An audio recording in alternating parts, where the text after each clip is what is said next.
எல்லாருக்கும் வணக்கங்க. உங்கள் எல்லாரையும் 666 மந்த்ரா யூடியூப் சேனல் வாயிலாக மறுபடியும் சந்திக்கிறதுல எனக்கு ரொம்ப சந்தோஷம்.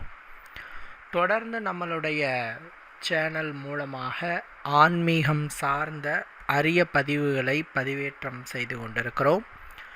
தொடர்ந்து உங்களுடைய மேலான ஆதரவும் நமக்கு கிடைத்து கொண்டே இருக்குது. ரொம்ப சந்தோஷம். அந்த வகையில் இன்றைக்கி இந்த வீடியோ பதிவில் பார்க்கக்கூடிய விஷயம் என்ன அப்படின்னு கேட்டிங்கன்னா, சமையலறையில் கட்டாயம் இருக்கக்கூடாத பொருட்கள் என்னென்ன அப்படிங்கிறத தான் நான் இந்த வீடியோவில் சொல்ல போகிறேன். ரொம்ப முக்கியமான பதிவு. குறிப்பாக யார் வீட்டிலெல்லாம் லக்ஷ்மி கடாட்சம் இல்லை என்று நினைக்கிறீர்களோ, பணப்புழக்கம் இல்லை என்று நினைக்கிறீர்களோ, அவர்கள் அனைவரும் இந்த வீடியோவை பார்க்கணும், அதன்படி நடக்கணும். உங்கள் வீட்டில் குறையாத செல்வ வளத்தை பெற வேண்டும். நிறைய நண்பர்கள் நம்மளுடைய வீடியோக்களுக்கு கீழேயே சொல்கிறீங்க, நீங்கள் ஏன் வீட்டின் சமையலறைக்கு ரொம்ப இம்பார்ட்டன்ட் கொடுக்குறீங்க அப்படின்ட்டு. பொதுவாக ஒரு வீட்டின் 2 இடங்களில் மட்டுமே தெய்வங்கள் குடிகொண்டிருக்கும் அப்படின்னு சொல்லப்படுது. ஒன்று பார்த்தீங்கன்னா பூஜை அறை, 2 பார்த்தீங்கன்னா சமையலறை. இன்னும் உங்களுக்கு தெளிவாக சொல்லணும்னா, ஒரு வீட்டின் பகல் பொழுதில் பூஜை அறையில் தெய்வங்கள் நடமாடும் என்று சொல்லப்படுகிறது. அதே வீட்டில் இரவு பொழுதில் சமையலறையில் தெய்வங்கள் நடமாடும் என்று சொல்லப்படுகிறது. இப்படி ஒரு வீட்டின் சமையலறை என்பது தெய்வங்கள் நடமாடும் பகுதியாக பார்க்கப்படுது. இறைவனினுடைய பரிபூரண அருளை நீங்கள் பெற வேண்டுமாயின் அதற்கான ஒரு இடமாகவும் இது பார்க்கப்படுகிறது. சரிங்களா? வாஸ்து சாஸ்திரத்தின்படி ஒவ்வொரு வீட்டின் அறையிலும் நாம் வைத்திருக்கிற பொருட்களினுடைய அந்த அதிர்வலைகள் என்பது கட்டாயம் இருக்கும் என்று சொல்லப்படுகிறது. இப்போ உதாரணத்துக்கு செருப்பு இருக்குது, வெளியில் போட்டுட்டு போகிறோம். அந்த செருப்பை நம்ம வெளியே தான் விடுறோம், வாசலுக்கு வெளியில். அந்த செருப்பை எடுத்து நாம் வீட்டுக்குள்ளே வச்சோம்னா அது எப்படி இருக்கும்? வைப்ரேஷன் நெகட்டிவாக இருக்கும். இதே மாதிரி பல பொருட்கள், இப்போ ஒரு அழகான ஒரு பொம்மை இருக்குது, நம்ம வீட்டுக்குள்ளே வச்சுக்கிறோம். அந்த பொம்மை கீழே விழுந்து உடைஞ்சிருது, அதையும் வீட்டுக்குள்ளே வச்சுக்கிறோம். இப்போ அந்த உடைஞ்ச பொம்மையை பார்க்கும்போது நம்மளோட மனநிலை எப்படி இருக்கும்? இது மாதிரி வாஸ்து என்பது வீட்டின் அறைகள் மட்டும் அமைவது அல்ல, அந்த வீட்டில் இருக்கக்கூடிய ஒவ்வொரு பகுதியும் மற்றும் அங்கு வைக்கக்கூடிய ஒவ்வொரு பொருட்களையும் குறிப்பிட்டு கூறக்கூடியதாகும். நீங்கள் உங்கள் வீட்டில் வச்சுருக்க எல்லா பொருள்களிடமிருந்தும் ஆற்றல் வெளிப்படும். இந்த சமையலறை அப்படிங்கிறது உணவினை தயார் செய்யும் இடம் என்பதால் பொதுவாக அங்கு ஆரோக்கியம் மற்றும் செல்வ செழிப்பு அதிகமாக இருக்கும் என்று சொல்லப்படுகிறது. இப்போ சமையலறை சுத்தமாக இல்லைன்னா ஆரோக்கியம் கெட்டுடும், சமையலறை சுத்தமாக இல்லை அப்படின்னா செல்வ செழிப்பு கெட்டுடும். இந்த மாதிரி வாஸ்து ரீதியாக சமையலறை ஆகப்பட்டது ஆரோக்கியத்திற்கும் செல்வ செழிப்பிற்கும் தொடர்புபடுத்தி நாம் சொல்லுகிறோம். அதன்படி இந்த சமையலறையில் சில பொருட்களை வைப்பதை தவிர்ப்பது நல்லது. எல்லா பொருள்களையுமே வீட்டின் சமையலறையில் நாம் வைக்கக்கூடாது. சில பொருட்களை வீட்டின் சமையலறையில் வைப்பதை தவிர்க்க வேண்டும். அவை எதிர்மறை ஆற்றல்களை ஈர்க்கக்கூடியதாக இருக்கலாம். நல்ல ஆற்றலின் ஓட்டத்தை தடுக்கக்கூடியதாகவும் அது இருக்கலாம். சரிங்களா? சரி, வாஸ்து ரீதியாக எந்தெந்த பொருட்களை வீட்டின் சமையலறையில் வைக்கக்கூடாது என்று சொல்லப்படுகிறது அப்படின்னு நான் சொல்கிறேன். முதல்ல உடைந்த பாத்திரங்கள். என்ன சார், சமையலறையில் முக்கால்வாசி பாத்திரங்கள் தான் வைப்போம், அதுக்கு எப்படி சொல்கிறீங்களே அப்படின்னா, அந்த பாத்திரங்களில் டேமேஜான பாத்திரங்கள் கட்டாயமாக வீட்டின் சமையலறையில் வைக்கக்கூடாது. உடைந்த பாத்திரங்கள், ஒழுகும் நிலையில் இருக்கும் பாத்திரங்கள். சில வீட்டிலலாம் பார்த்தீங்கன்னா அந்த பாத்திரம் ரொம்ப டேமேஜாக இருக்கும், ஒழுவிட்டு இருக்கும். ஒரு பற்ற வச்சு அதை வந்து சரி பண்ண கூட மாட்டாங்க. அந்த காலத்தில் நாங்கள் என்ன பண்ணுவோம் தெரியுமா, ஒழுகுன பாத்திரமாக ஈய பாத்திரங்கள் ஒழுகுனுச்சுன்னா புளி இருக்குல்ல, அதை வச்சு அடைப்போம். இன்றைக்கி வந்து ஈய பாத்திரம்லாம் யாரும் பெருசாக யூஸ் பண்ணுறதில்ல, எல்லாம் சில்வருக்கு மாறிட்டோம். இருந்தாலும் வந்து பாத்திரங்கள் வந்து பழுதுபட்டு விட்டது, உபயோகமற்று விட்டது அப்படின்னு சொன்னால் அதை உடனடியாக அப்புறப்படுத்துவது நல்லது. இது ஒன்று. அடுத்து பார்த்திங்கன்னா கண்ணாடி. சமையலறையில் கண்ணாடி பயன்படுத்தக்கூடாது. இது என்னங்க இது வித்தியாசமாக சொல்கிறீங்க, வீட்டில் கண்ணாடி இல்லாத இடம் அப்படின்னு எங்கள் வீட்டில் இல்லையே, எல்லா இடங்கள்லையும் வச்சுருக்கிறோமே, ஆனால் சமையலறையில் வைக்கக்கூடாதுன்னு சொல்கிறீங்களே அப்படின்னா, சாஸ்திரம் அதுதான் சொல்லுகிறது. வீட்டில் எந்த அறையிலும் நீங்கள் கண்ணாடியை பயன்படுத்தலாம், சமையலறையில் கண்ணாடி இருக்கக்கூடாது அப்படி என்று சாஸ்திரம் சொல்லுகிறது. விரிசல் அடைந்த கண்ணாடி பொருட்கள். சமையலுக்காக நான் முன்னாடி சொன்னது முகம் பார்க்குற கண்ணாடி. முகம் பார்க்குற கண்ணாடியை சமையலறையில் வைக்கக்கூடாதுன்னு சொன்னேன். அதே நேரத்தில் விரிசல் அடைந்த கண்ணாடி பொருட்கள், இப்போ ஒரு கண்ணாடி டம்ளர் வச்சுருப்பீங்க, இல்லை ஒரு கண்ணாடி குடுவை வச்சுருப்பீங்க, ஏதேனும் ஒரு காரணத்தினால அது டேமேஜ் ஆகிருக்கும், உடைஞ்சிருக்கும், விரிசல் ஆகிருக்கும், அதை வந்து நாம் பயன்படுத்தக்கூடாது.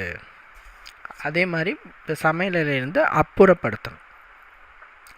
பயன்படுத்தப்படாத உபகரணங்கள் ஏதாவது இருந்தால், வேஸ்ட் ப்ராடக்ட்னு சொல்லுவோம், வேஸ்ட் லக்கேஜ்னு சொல்லுவோம். வீட்டில் ஸ்டோர் ரூம்னு ஒன்று வச்சு ஆகாத பொருட்களை அங்கே போட்டு வைப்போம். எல்லார் வீட்லேயும் அது சின்னதாக வச்சுருப்பாங்க. பட் சில பேர் என்ன தெரியுமா பண்ணுவாங்க, இந்த ஆகாத பொருட்களை போட்டு வைக்கிற இடமா இந்த சமையலறையை பயன்படுத்துவாங்க. சமையலறையை நிறைய பேர் இந்த ஆகாத பொருட்களை போட்டு வைக்கிறதுக்கு பயன்படுத்துறதுனால அந்த சமையலறையில் எதிர்மறை ஆற்றல்கள் அதிகமாக பெருகும், வீட்டில் தரித்திரம் குடியேறும். அதனால் காரணம் கொண்டும் பயன்படுத்தாத உபகரணங்களையும் பழைய நோட்டு புத்தகங்கள், நம்ம யூஸ் பண்ண புக்ஸு, நோட்ஸு, இதெல்லாம் பார்த்திங்கன்னா நம்ம அதுக்குன்னு அலமாரியில், ஸ்டோர் ரூமில் இப்படி வைக்கலாம். அதை போய் சமையலறையில் வச்சிடுறது. பயன்படுத்தாத நோட்டு புத்தகங்கள் சமையலறையில் இருந்தாலும் உங்களுக்கு தரித்திரம் வந்து சேரும். கண்டிப்பாலும் இரும்பு சார்ந்த கனமான பொருட்களை வீட்டின் சமையலறையில் வைக்கக்கூடாது. இரும்பு என்பது சனி பகவானினுடைய காரகத்துவம் பெற்ற ஒரு உலோகம். இந்த இரும்பு பொருள் பயன்படுத்தாமல் நம்மளால் இருக்க முடியாது. அதுவும் சமையலுக்கு பார்த்திங்கன்னா கத்தி பயன்படுத்துகிறோம், அருவாள் மனை பயன்படுத்துகிறோம்.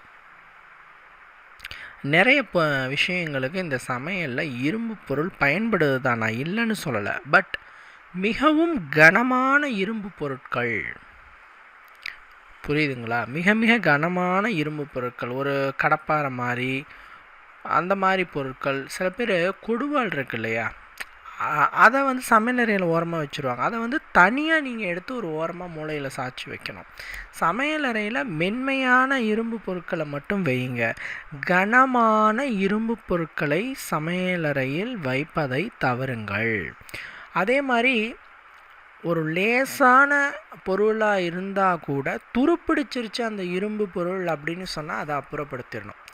வீட்டில் துருப்பிடிச்ச பொருளை எப்பயுமே வச்சுக்கக்கூடாது. இந்த துருப்பிடித்தல் அப்படிங்கிறது எப்படி இரும்பு தன்னைத்தானே அழியறதுக்கு அதுவே துருவாக மாறி அதை அழிக்குதோ, அதுபோல் அந்த ஒரு நிலையில் இருக்கிற பொருள் உங்கள் வீட்டில் இருந்தால் உங்கள் வீட்டில் அந்த நெகட்டிவ் வைப்ரேஷன் பெருகி நம்மளுடைய வளர்ச்சியும் அது தடுக்கும்.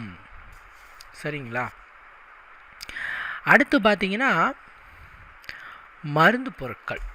கொஞ்சம் ஏஜ்டு பர்சன் என்ன பண்ணுவாங்கன்னா, சமையலறையில் தான் அந்த சமைக்கிற அந்த பாத்திரத்துக்குள்ளேயோ இல்லை ஏதாவது ஒரு அஞ்சரை டப்பாக்குள்ளேயோ மாத்திரை போட்டு வச்சுப்பாங்க. ஜீரக டப்பா, கடுகு டப்பா இதில் மாத்திரை போட்டு வச்சுக்குவாங்க. பார்த்துருக்கீங்களா? இது மாதிரி இருக்கக்கூடாது. அதாவதுங்க, மருத்துவம் சார்ந்த பொருட்கள், இன்னும் நான் சொல்லுவேன்னா, இந்த ஷீட், இந்த டாக்டர் சீட் இருக்குது, மாத்திரை சீட்டு, அதை கூட சமையலறையில் வைக்க வேண்டாம்னு நான் சொல்லுவேன். உங்கள் ஆரோக்கியம் கெட்டுவிட்டதை குறிக்கக்கூடிய எந்த பொருளாக இருந்தாலும் அதை நீங்கள் சமையலறையில் வைப்பதை தவிர்க்க வேண்டும். இதன் மூலமாக உங்களுடைய ஆரோக்கியம் மேலும் பாதிப்படைவதையும் குடும்ப உறுப்பினர்களின் ஆரோக்கியம் மேலும் பாதிப்பாவதையும் பார்க்க முடியும். சரிங்களா? அதனால் அதை அப்புறப்படுத்திடணும். அடுத்தது குப்பை தொட்டி. இப்போ இந்த குப்பை தொட்டி எந்த திசையில் வைக்கணும் அப்படிங்கிறத நீங்கள் கட்டாயம் தெரிஞ்சுக்கணும். அதாவது ஒரு வீட்டின் இந்த குப்பை கூடை அப்படிங்கிறத தென்மேற்கு திசை அல்லது வடமேற்கு திசையில் வைக்கலாம். அதே நேரத்தில் பார்த்தீங்கன்னா, இந்த குப்பை கூடையை வடகிழக்கு திசையில் வைக்கக்கூடாது. வடகிழக்கு திசையில் குப்பை கூடையை வைக்கக்கூடாது. குப்பை கூடை பார்த்தீங்கன்னா எப்போதும் திறந்து இருக்கக்கூடாது. ஏதாவது ஒரு கவர் போட்டு மூடி வச்சுருங்க. இல்லை மேலே அந்த பிளாஸ்டிக் முறம் வச்சு மூடி வச்சுருங்க. அந்த குப்பை வாரும் இல்லையா, அந்த முறத்தை வச்சு மூடி வச்சுருங்க. பிகாஸ் இது என்ன அப்படின்னு பார்த்தீங்கன்னா, இந்த குப்பை தொட்டி திறந்து இருக்கிறதுனால அதிலேருந்து நெகட்டிவ் வைப் வெளியேறும். இதன் மூலமாக உங்களுக்கு நிறைய பிரச்சனைகள் வரலாம். அதே மாதிரி உங்களுடைய வீட்டில் இந்த கடுமையாக சுத்தம் செய்யும் ரசாயன பொருட்களை வைத்திருக்க வேண்டாம். இந்த க்ளீன் பண்ணுற பொருட்கள், சிங்க் க்ளீன் பண்ணுறது, இந்த டைல்ஸ் க்ளீன் பண்ணுற கடுமையான ரசாயன பொருட்களை வைத்திருக்க கூடாது. அதே நேரத்தில் இது வச்சிருந்தா இது ஒரு விஷத்தன்மை கொண்டது இல்லையா? இந்த கெமிக்கல்ஸ் விஷத்தன்மை உடையது. அது எதிர்மறை ஆற்றல்களை உருவாக்கும். இதன் மூலமாக உங்களுக்கு நெகட்டிவ் வைப் ஏற்படும். எப்பயுமே நான் சொல்கிற ஒன்று, டேப்பில் தண்ணி கசியக்கூடாதுன்னு சொல்லுவோம். வீட்டின் சமையல் அறையில் எப்போதும் தண்ணீர் கசிவு இருக்கக்கூடாது. அதாவது இன்னும் சொல்லப்போனால், மேலே டேப்பில் அப்படியே சுட்டு சுட்டாக ஒழுகிட்டே இருக்கும். என்னதான் இங்கே பாத்திரம் கழுவிட்டு முடித்தாலும் கூட அந்த பைப்பில் இருந்து டப்புன்னு சுட்டு சுட்டாக தண்ணி ஒழுகிக்கிட்டே இருக்கும். இந்த மாதிரி கட்டாயமாக இருக்கக்கூடாது. தண்ணி ஒழுகக்கூடாது. இப்படி தண்ணீர் ஒழுகுனது அப்படின்னா வீட்டிலே வளர்ச்சி இருக்காது, செல்வகடாட்சம் குறைஞ்சிடும். ஒன்று.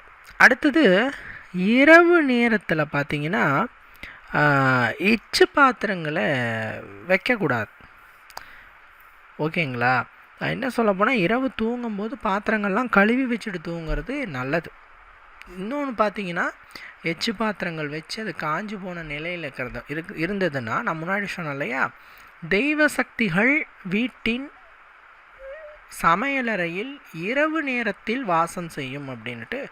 அப்படி அது வரும்பொழுது, அந்த நல்ல சக்திகள், தெய்வ சக்திகள் உங்களுடைய சமையலறையில் வரும்பொழுது அது பார்க்குமா, அந்த தேவதைகள் அது எச்சு பாத்திரம் போட்டு பாத்திரம் கழுவாமல் அசுத்தமாக இருக்கிறச்ச அதை பார்த்துட்டு,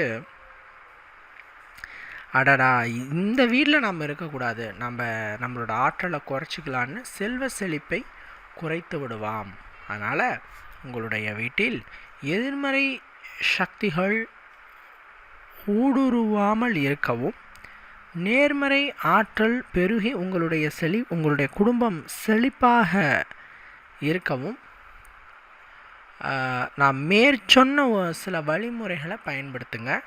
குறிப்பாக இரவு தூங்கும் போதே முடிஞ்ச அளவுக்கு சமையலறையில் நீட் பண்ணிவிட்டு தூங்கிடுங்க. கழுவிட்டு எல்லாம் ஒரு முறை ஈர துணி வச்சு கூட துடைச்சிட்டு கூட நீங்கள் படுத்து தூங்கிடுங்க. இது ஆரோக்கியத்துக்கும் வழிவகை செய்யும், வாஸ்து ரீதியாகவும் உங்களுக்கு ரொம்ப நல்லது. வீட்டின் 2 அறைகள் எப்போதும் சுத்தமாக இருக்கிறச்ச உங்களுக்கு குறையாத செல்வ வளம் இருந்துக்கிட்டே இருக்கும். சரிங்களா? அதனால் இந்த வீட்டின் செல்வ வளம் மேலும் மேலும் அதிகரிக்க இந்த சில குறிப்புகள் எல்லாம் கட்டாயம் கடைபிடிங்க. சரிங்களா? கண்டிப்பாக இந்த வீடியோ உங்களுக்கு பயன் தரக்கூடிய வகையில் இருந்திருக்குன்னு நான் நம்புகிறேன். மற்றொரு வீடியோவில் உங்களை நான் சந்திக்கிறேன். நன்றி, வணக்கம்.